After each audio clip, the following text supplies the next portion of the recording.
For those who are politically wise, a show about the lives of Christians in Ohio involved with politics. Introducing your host, Reverend Thomas Wise. Greetings, my fellow patriots, saints, and sinners. The show is titled Politically Wise, and I am your host, Reverend Thomas Wise. At the end of the show, there will be a blessing. Don't miss it.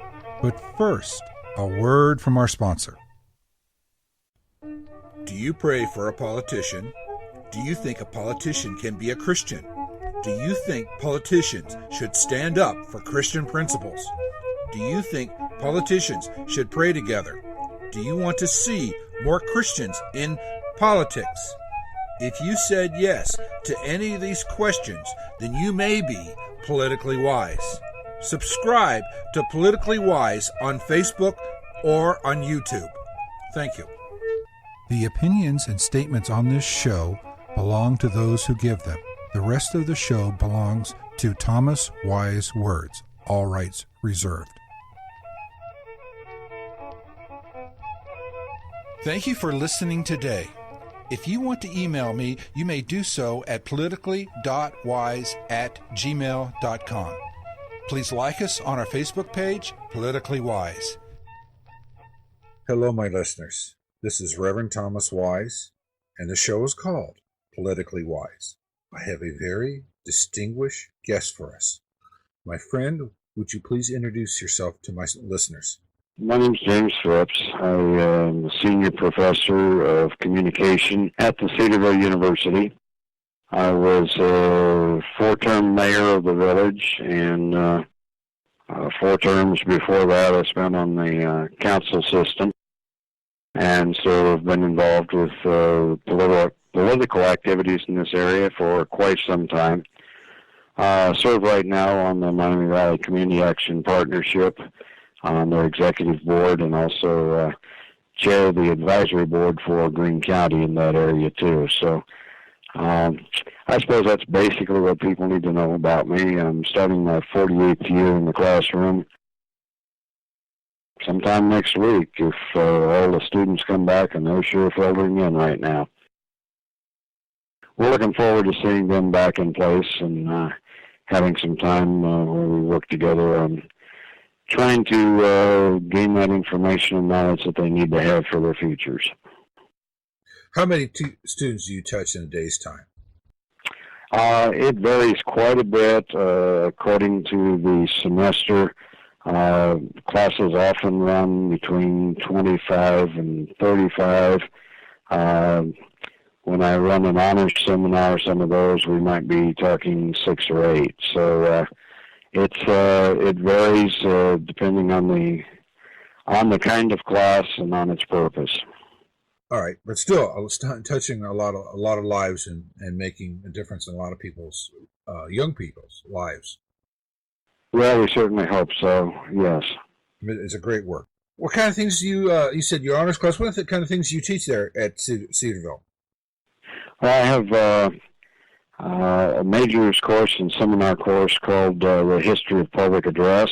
We spend our time looking at rhetorical theory from the 5th century BC up until I try to stop around the year 2000 so that we don't spend all of our time talking about today's political candidates. I have a course in persuasive theory, which also deals with how the media attempts to persuade, and some of the things both to do if you're in the media and to not do if you're on the outside looking in. And we want people not be quite so naive about how much we're influenced by media at times. I have a course called Interpersonal Communication, where I spend a great deal of time there talking about God's patterns for communication. All you have to do is start with the book of Genesis, and you notice that God's communication is always constructive, and Satan's communication is always destructive. So what I try to bring to my students is stop and think before you say things and see whose side you're on in terms of what you're saying. Have a course in communications ethics. We try to bring Christian and biblical principles and ethics into what we do on a regular basis with our communication. And I also teach a course in organizational leadership, which goes all the way from what I call servant leadership to meeting management. It's quite a widespread in there. And I actually team teach that right now with General Warren Reno, who has come back to Cedarville and is our academic vice president at the present time. And so we get both sides, kind of the military chain of command side and the public servant side on the other side.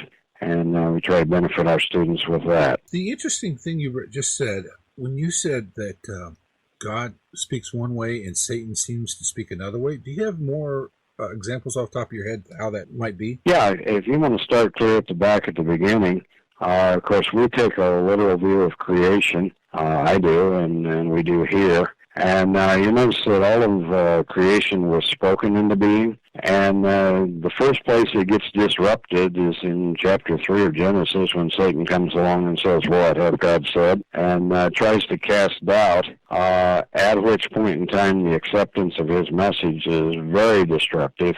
Actually, an interesting thing that I look at in the course is that if you go all the way to Genesis chapter 11, we deal with people who had a pure language that God gave them, so they had really good understanding. Chapter 11 tells us that they were capable of a lot of things, but constantly misused it for destructive purposes. You get back to chapter 6, and you find Enoch walking in a very corrupt society, and most of that caused by the way people communicated with each other, and deception and lying and all of those things. So Satan's pattern is always destructive. And I like to point out to students that if I'm spending my time tearing people down or tearing down, especially without evidence or without any reason other than emotion, other people, I'm playing right into Satan's hands for communication. Whereas God tells us that his word will bring peace, his word will bring understanding, and speaking his way promotes healing. And you can pick that up all the way from Genesis to Revelation. How long have you been walking with the Lord? I was raised in the pastor's home, which is only to say, not that that's any kind of efficacy by itself, but as a result of that, very young age, around 5 or 6, accepted the Lord because of the influence of parents and things that I was hearing in church. My dad spent 52 years as a minister, and he is an expository preacher.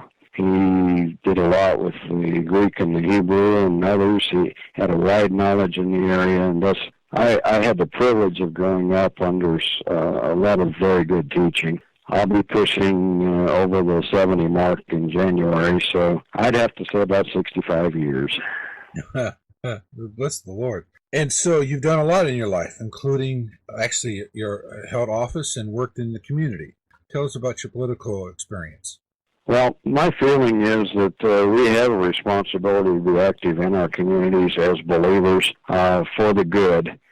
So back in 1982, I first came into political office, council office here in Cedarville, and then in 96 I ran for mayor, and I held that for 4 terms, choosing to drop out of that in 2012, just by virtue of the fact that there were a couple other things out there that I'd like to do, and we've got good people here in the village that can carry on. I've worked in campaigns of some major players in this area, sometimes working in communication in some of those areas.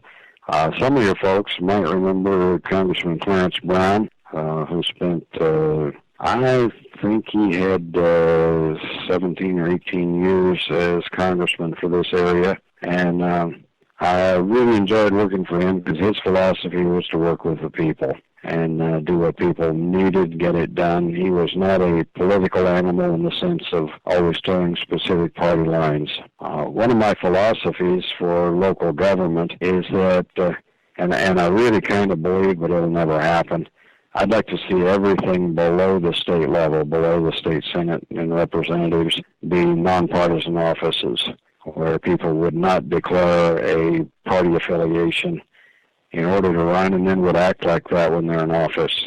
I suppose I'd call that the common sense party.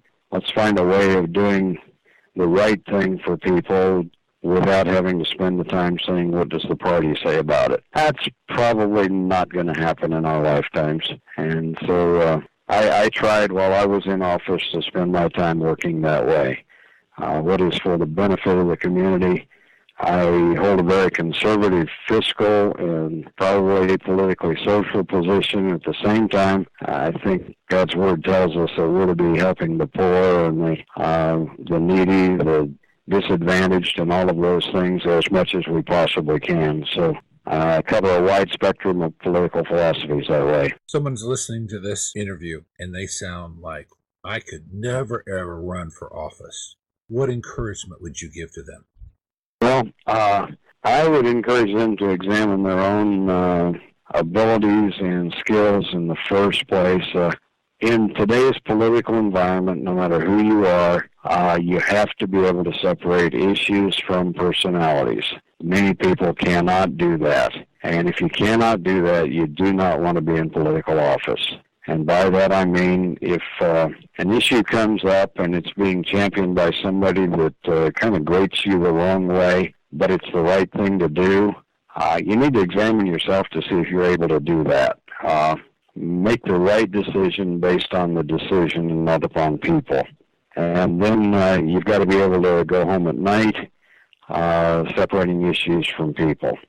So the first place I tell people to start is a very practical statement. Secondly, how's the Lord fitted you for service? You know, I think you have to really want to be able to take positions of being salt and light. That's a scriptural position in this particular world. You know, if you can't do that, then probably God hasn't really fitted you for a political office in this day and age. But you have to look at your skill set, too. People who are very good, for example, at accounting and finance in some of those areas, maybe God's fitted them to serve their communities as ethical people in some of those areas. And as you well know, and I know, ethics sometimes is out the window in our contemporary political systems. And so you want to ask how strong you can be in upholding your political philosophy. And then I think if God has given you a real liking to help people, then political office is a natural move.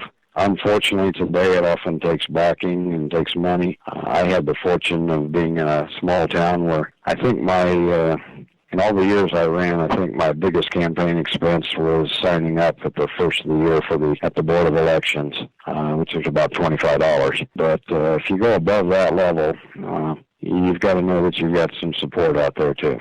How does values play in the political process? Well, it really starts with what do you value. I firmly have always felt that if your purpose for being in there is for recognition or for what you can get out of it or finances or those kinds of things, then probably you're not going into it for the right reason. I think you have to value people, and you have to value being in a position where you can evidence God's work in your life to the people you work with and the people you work for.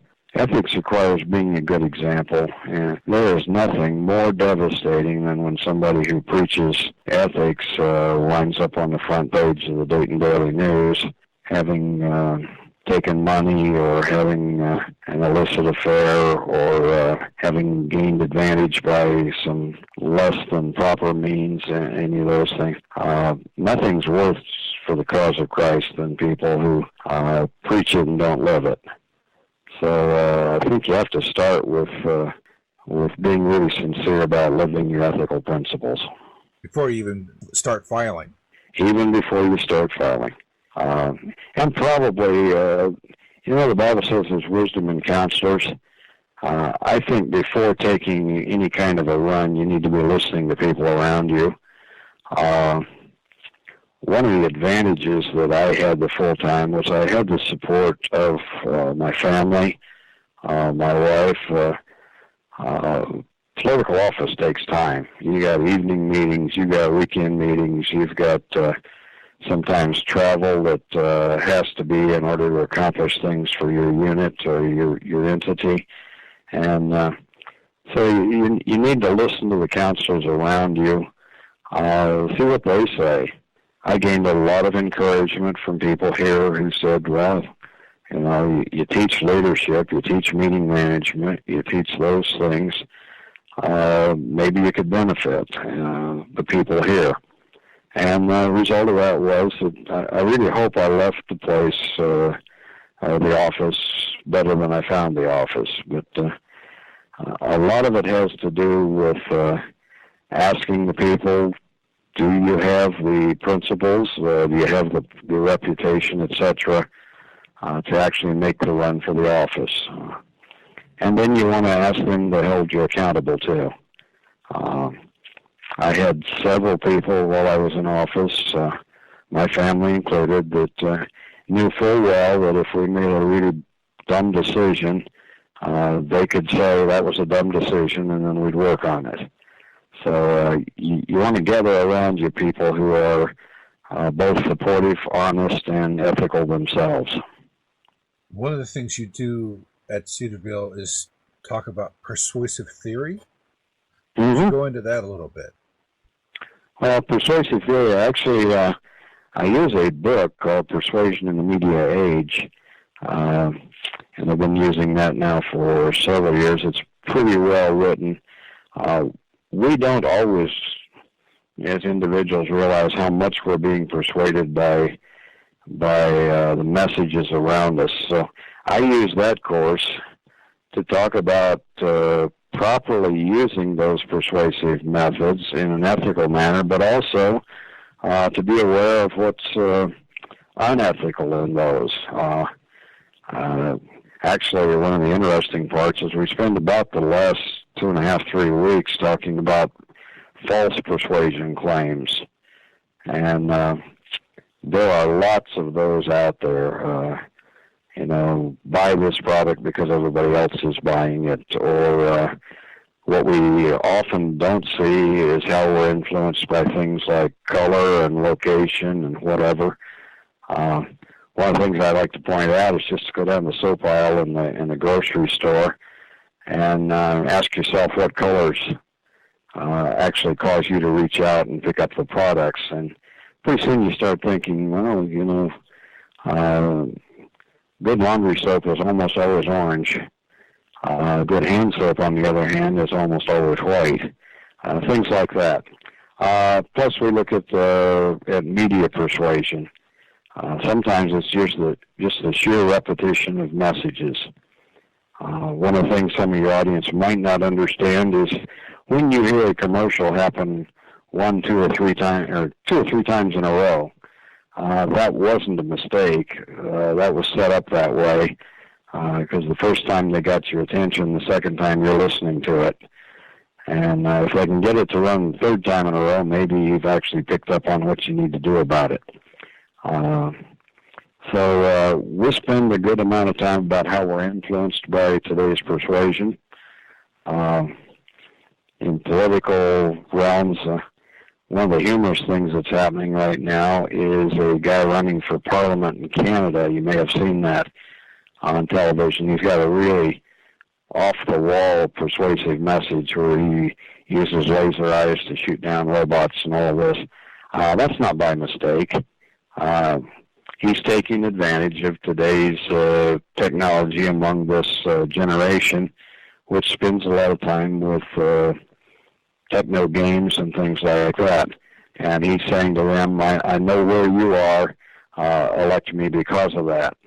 That way he probably really doesn't have to talk about political positions or substance or anything like that. So I find the course fascinating because there are ethical ways to persuade, and there are less than ethical ways to persuade. And we try to bring the students a knowledge of both. So what would be an example of, or the elements of an unethical way of persuading? Well, one of the most prominent is to have polls that you only survey the people that you know will answer the direction you want them to answer. For example, in American politics at the top level, if I want a very, let's say, liberal position, then I'll run my survey, possibly with a lot of people, but I'll do it in a major city that I know where most of the leanings might be liberal. If, on the other hand, I want to support a conservative candidate, I'll probably go out somewhere in the Midwest and do my survey in a place that in the last election showed up to be very conservative. Then I don't use actual numbers, I'll use percentages. Say I said to you, 80% of the people that I polled were supporting a certain candidate. I didn't tell you I only polled 5 people. I made an accurate statement, 80%. 4 of them said yes. But it's, to me, an unethical form of persuasion because I don't tell you that I had a very limited sample of people who basically agreed with me in the first place. And unfortunately, a lot of the polls out there are like that. Other ways of doing unethical persuasion is to jump to a conclusion. In other words, make a statement as though it's fact, when in fact you don't have a lot of evidence to support it. But if you state it loud and long enough, people begin to believe it. And we see that all the time with tabloids and even in the newspaper.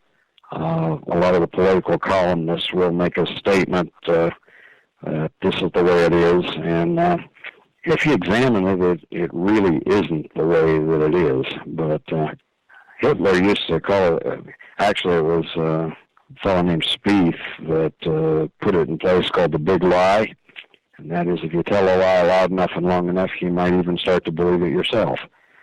And of course he did that with his Aryan nation and his attack of the Jews and all of that. Really, by the end, we had a lot of people who were basically knowledgeable people believing him when his evidence wasn't there and the truth wasn't there. So what would be an example of an ethical persuasion? What, do you have a sample of that? I think an ethical persuasion might be when you actually give the evidence knowing that it might actually hurt you in terms of people not picking up on it. One of the candidates for president the other day was in a debate. Now, first you have to understand that I'm a pro-life person. Okay, that's my position. I believe that life starts at conception, etc. One of the candidates the other day was asked, what about rape, incest, life of the mother, those kinds of things? What if it's between the mother and the child in terms of life? And this candidate said, here's the evidence. The evidence is that is a minuscule number of events, and really it very seldom actually comes down to the life of either one. He said, we take every possibility we can to save both lives in those situations, and it really isn't enough to get beyond the emotive argument. There are going to be a lot of people out there who disagree with that candidate because they hold a pro-choice position. But I think he made an ethical statement based on his knowledge in that particular area. So I think we have to look for people who will actually produce the evidence despite the fact that the evidence might be in disagreement with the people around them, and make sure it's honest and accurate. Politicians telling the truth. What a new concept. Would be a new concept, especially for some of them. I heard one defined the other day, said, how do we know when they're lying? And the answer was because their lips are moving. It's really a shame that it has come to that. As a professor of history of public address, as one of your courses, I take that as an expert's opinion. If their lips are moving, they're probably lying. There's a lot of that happens. That's why that course is so interesting, because most of our political speaking, rhetorical speaking, those kind of things started with the Greeks. Most of our legal system started with the Romans. Much of our educational system was the Romans and then later the British. And all of them in historical statements, going clear back, Plato and Aristotle, recognized that a speaker with what they call charisma, or what they refer to as ethos, can fool an audience and say incorrect things. Aristotle used to say that it was perfectly possible, if you would, he would say you can fool all the people if you look good. And let's go back in the Greeks. So, to say that that's happening today probably should be no surprise. It's just that more people can hear it today. The media can make somebody or break somebody in a short space of time. And especially if they start showing the false statements that you make. I think several candidates are getting caught in that one right now on both sides of the ledger. God's word tells us that lies which we whisper in secret will be shouted from the mountaintops. And so, as an expert in rhetoric, how do we guard ourselves from lies that we go, is that really the true? Are we hearing these polls, one way or the other? How do we divine truth from fiction? That, sir, is probably because Satan is the prince of power of the air, because he does have control over this world, because he can make darkness look like light, because all of those things can take place. What you've just asked is possibly the most difficult question to answer in this area. I like to say that before you speak, you have to do your homework. And if you have any doubt at all, you don't speak. That causes a lot of silence.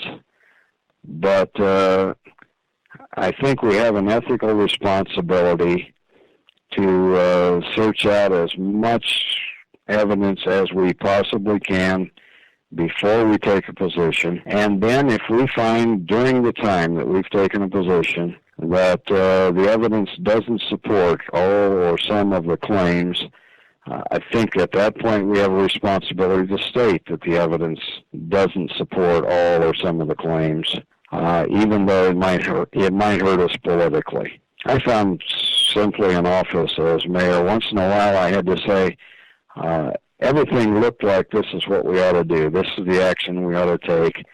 But I have found out since that really this isn't the best route for us. Well, that's going to slow things down. It's going to stall some things.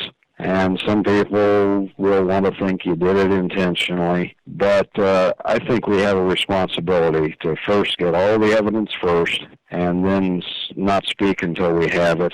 And watch out for claims that come from very popular people, but which may not be accurate, or which come from the media, which may not be accurate. In other words, the Bereans were told to search the Scriptures. I think we have to search the Scriptures, and we have to search the evidence of things that are given to us. And so if you find yourself in a hole, stop digging. Or the wrong hole.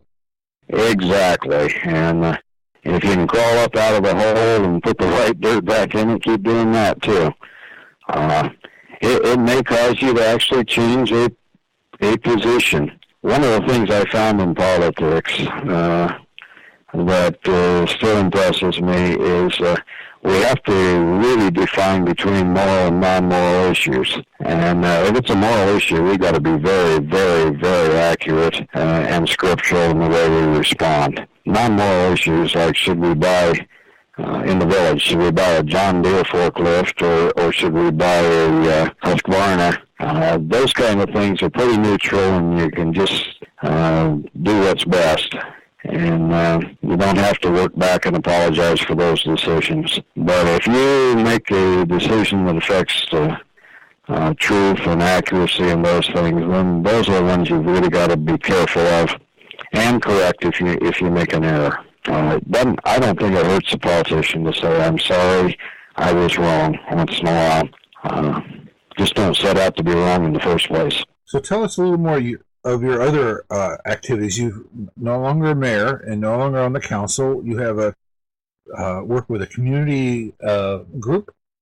Yes, there's a group called the Community Action Partnership, and actually we try to get a lot more people understanding what we do. We work with the low income and seniors, well, I'd have to say low, middle income and seniors, on helping in a number of areas where we do revitalization projects. In some of the counties around here, we provide meals. In some of the counties around here, programs like Head Start and other things, we help with access to those. Transportation issues, people whose electrical is shut off for no fault of their own, except that they don't have the money. Gas, electric, we try to help them. We provide tax advice come that time of year. We try to help people get educated. We'll have software and other kinds of teaching programs for those who haven't had an adequate education but need it to exist in this culture. So just a lot of things for both, like I said, the low income and all the way up to senior years, people who are disadvantaged primarily because of income. That program I have felt really good about being part of because I've seen some really great things being done. The head of that program over in the Dayton area is a fellow named Tim Donlin, and he has a staff that is just wonderful. Working with things like that is really, really rewarding because I think that's often what we're called to do, is help those that can't help themselves. Do you get much state support? There's not a lot of state support. There is some federal monies that come in through what they call community service block grants, but for the most part, it's a matter of raising funds too, and making people aware that we're there and getting as much help as we possibly can. But part of it is not money, part of it's time. It's amazing how many people can be benefited. You know that old saying about you give a person a fish and you've given them a fish for a day, but you teach them to fish and they're set for life. There's a lot to that. A lot of it's just taking the time to care about people and raise their level of ability and capability. And so it works both ways. We do some of both. Any big projects coming up that you'd like the public to know about? Big projects, well, people might want to watch for the announcements that come, especially if they're seniors low income. We'll be working with a revitalization here, which means going in and providing insulation and sealing windows and all that kind of thing at no cost to the homeowner for people who are in the low income categories. That's right on the docket right now. Plus, they may want to watch for back to school programs that we will have, or actually have going, where we provide some of the school supplies and things for low-income families. And we get a lot of help with those from some of the local merchants when they provide everything from crayons to backpacks, and we really appreciate that when that happens. And so you also spend time as a sportscaster. I, 35 years, broadcast sports. I worked with the Yellow Jackets over here for most of that time. I did a lot of basketball. I've also broadcast baseball and football. And oddly enough, years ago, we tried to broadcast soccer on radio before soccer was popular in the United States. That was kind of an ill advised situation. In order for people to listen to a radio sportscast, they have to be able to visualize in their heads what's happening on the field, and we tried to do soccer before people ever figured out what was happening on the field. I look back at some of those days and realize that was kind of humorous. But, yeah, I've broadcast a lot of different sports, high school, collegiate for the most part. So it's been fun. I like sports. I had the privilege of coaching high school golf for about 9 years. My golf game leaves a lot to be desired. I think golf is a really good image of life. A lot of sand traps and water holes. But be that as it may, I really like most of the sports. I played some baseball and some soccer back in years ago. So it's really fun to me to watch. And we are right in an area here that is just, you've got UD and Wright State and Central State and Cedarville and Wittenberg and Urbana and all of those different kinds of programs. And it's just really interesting to watch all of those things happen in local athletics, plus all the really fine high school programs around here. Well, how does someone become a good sportscaster? I mean, how does someone, how do you prepare for a sports cast? Well, what I always did was I'd spend a lot of time working with the statistics of what different players and things have done. But the real key to a good sportscast on radio, I did all of mine up until the last couple of years on radio. I did work some television near the last. But the real key is being able to translate what you see in front of you directly to the mind of the audience through the radio in terms of image. In other words, it isn't just that so-and-so has the ball, but it has to do with the catcher's positioning himself on the field, or the color of the uniforms, or anything that's happening around that field that might be of interest to your audience. Much of what I did was basketball, so we'd talk about them moving left to right on your radio dial, so you can actually visualize what's happening out there, differences in sizes, difference in style, building as much visual imagery as you can. I used to like to think that the best thing to do was just say what you're seeing and get out of the way. Actually, I get a little irritated at some of the broadcasters that want to spend all their time talking about what they did over the weekend. And that's not what I think good sportscasting is about. It's providing an image in the mind's eye so people actually feel like they're there. And some of the old timers like Dizzy Dean and Red Barber and some of those guys, they were masters at it. We just had Frank Gifford passed away this week. He was one of the best play-by-play sportscasters in football. And part of the reason is because he'd been there. But a big part of the reason was he knew how to cast an image in the eye of the audience. So that really plays over into storytelling and speech giving. It's still important. Oh, absolutely. In fact, one of the courses I didn't mention, people laugh at us sometimes when they find out, but I actually have a course in the spring called storytelling. We talk about the principles because society through the years, all the way from biblical forward, when you look in Deuteronomy about the way children were to be taught, it was stories.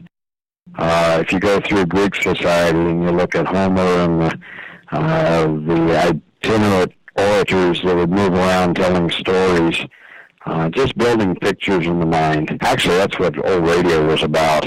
I'm afraid I've gotten a little bit leaned back into listening to classic radio drama. Some of that was just fun because you pictures in the mind's eye. I like to tell the story of a fellow I met once. He had this big, booming voice. I mean, it was massive, and everybody in this area would have known him. He used to do a program on WLW. I met him one day in the halls down at WLW. I was down there I was down there to talk to a guy named Bob Trumpy, who was there at the time, about letting one of my classes sit in. And I met this guy in the hall. He couldn't have been 5'1" tall and probably didn't weigh 105 pounds, but he had this voice like a foghorn.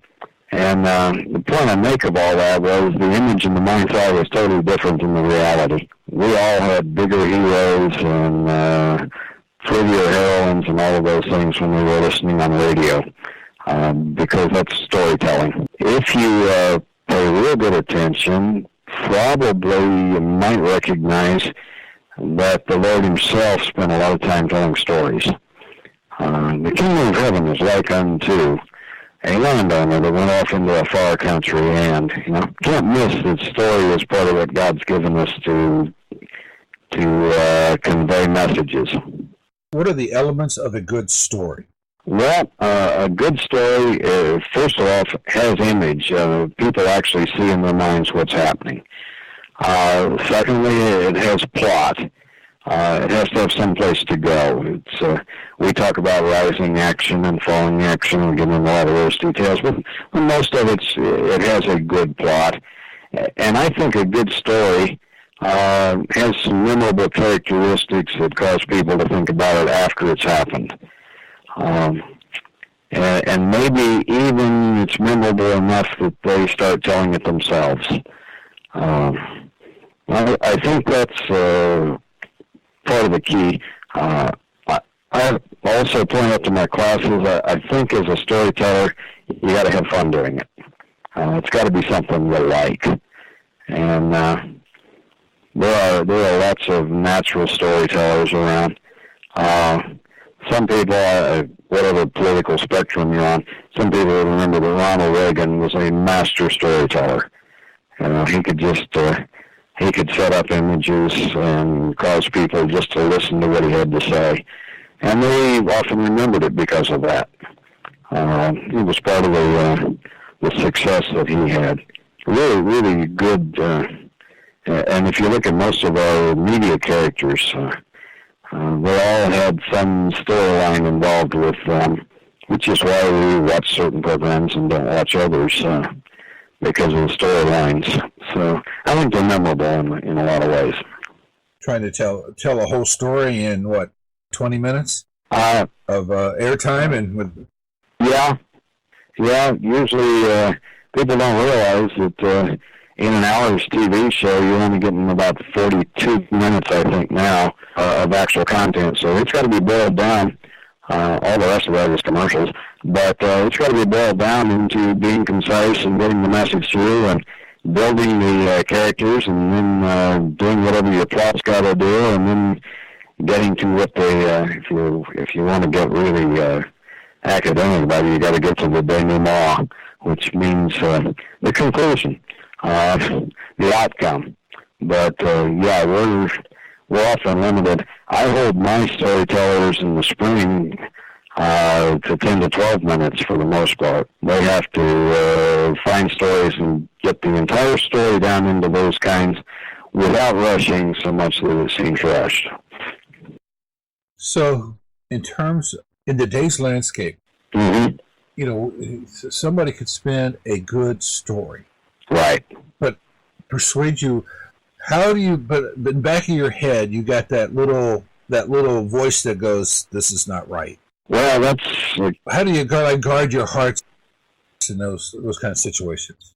Yeah. That's an excellent observation, because that's the problem with a lot of media. They build a lot of stories that are absolutely wrong. We're seeing that with a lot of the movements that are out there right now. That's where you have to do your homework ahead of time. I firmly believe that God's Word tells us there's some things we just have to avoid, especially in terms of storylines. There are, for example, a lot of TV shows that my family never watched, and I don't watch, and others, I advise others not to, because inside their storylines, they're building what I would call friendly characters whose actions are totally immoral. That can make you sympathetic for people who are just plain wrong, or for issues that are just plain wrong. And so I think there's a point at which you have to have discernment when you start. Big argument over the years about storylines is do vile stories breed violence? The people who write the stories want to tell you no. The people who examine and study all of that say absolutely it does. Desensitizes you. So I think you've got to guard your heart by virtue of what messages you let in. Are there some people who can handle the false messages better than others? Absolutely. And if you know you're a person given to being a little bit too credulous, accepting too many things, then you need to be even more firm at not letting those messages in. The world is going to treat a lot of things as attractive that are absolutely wrong. And, I probably, you want me to get outside of that? We're going to see a lot of that with Responsible Ohio and marijuana usage this year in the state. They're going to build some stories about poor individuals who have debilitating illnesses, and their only recourse is marijuana. That's absolute baloney, if you want to couch it into academic terms. But at the same time, they're going to have a lot of stories about people like that, and there will be stories that can breed your sympathies. And you better check the evidence and the information before you buy those. And that's true about anything. Do you think skepticism is a dying art? Oh, absolutely. And part of it is because we're so used to so many messages coming around. Example is when we get to State of the Union addresses, whether it be Republicans or Democrats or anything like that, in the last, I suppose, 20 years, it has become a practice to have people in the audience that you can talk about and talk about their stories in order to set up your own issues. I think we as people have a tendency to feel sympathetic for some of those people in ways that we just quit asking, well, was that right in the first place? Or is that proper? We're being told right now that a lot of issues are cultural rather than moral. Well, I think we've lost the skepticism over, they're really moral issues, and we need to be understanding of that and respond based upon that, no matter how sympathetic the story might make us. Particularly, are we more acceptable to not only just images and colors but emotional, but is that theory of when God speaks, it's a God glorifying thing, it's a constructive thing, and when it's really something from Satan, it's a destructive thing, or it's a shaming thing, or it's a guilt kind of thing? Is that true and critical in the rhetoric of commercials and that we can see, that we can use as kind of a guide? Oh, certainly it does. And let's recognize that the destructive can be made very attractive. Almost, I'm also not a person who uses alcohol as a beverage, okay? Do you know any alcohol commercials that show people who are alcoholics, who have just torn themselves up in a car accident, or who are so sick they can't get to work, or whose families have been torn apart by their alcoholism or anything like that? Those destructions aren't the message. So what we get is a whole bunch of very attractive young people on a beach having a good time and using that alcoholic product. The end is destruction, but the message is attractive. On the other hand, God's message that wine is a mocker, strong drink is raging, etc., is not an attractive message. So even though that's constructive and you're going to be a whole lot better off if you follow it, there are many messages out there. We have been desensitized to immorality through the media when really, sympathetic characters get into affairs and whatever else, and it's viewed as a positive thing. That very destructive result comes from a message that's quite attractive at times, and that's where we've got to be very, very careful. God's message of constructivity is not always attractive to, especially the people who aren't going to accept that he said it. That's true. That's true. Well, sir, we've been talking for quite a while. Mm-hmm. Been very, very interesting. Is there anything that you wanted to bring up in this interview that I have not thought to talk to you about? Well, I think based on the purpose of your program and all, we've probably pretty well covered the waterfront. I think the best thing I could say is if people did want to make contact or have questions or correspond, they could do it through email here. It's Phipps, PHIPPSJ, at Cedarville.edu. If you put a .com on there, it's not going to get here. So PhippsJ at Cedarville.edu, and I'd be happy to work with and answer any questions that they might have through that particular agency. But I appreciate your time here. I think we went past your 26 minutes. We did. When we may make it was so interesting. We may make 2 shows out of it.